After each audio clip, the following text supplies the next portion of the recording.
السلام علیکم ورحمۃ اللہ وبرکاتہ۔ جب کسی چیز کا غم ہو اور اس کو ختم کرنا ہو اور قرضہ ہو اور اس کو ادا کرنا ہو تو یہ دعا پڑھیں۔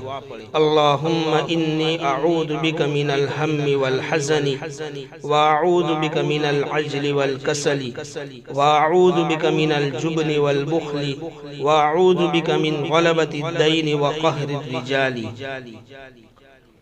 اے اللہ، میں آپ کی پناہ مانگتا ہوں فکر اور رنج سے، اور میں آپ کی پناہ مانگتا ہوں کم ہمتی اور سستی سے، اور میں آپ کی پناہ مانگتا ہوں بزدلی اور بخیلی سے، اور میں آپ کی پناہ مانگتا ہوں قرض کے بوجھ اور لوگوں کے دبانے سے۔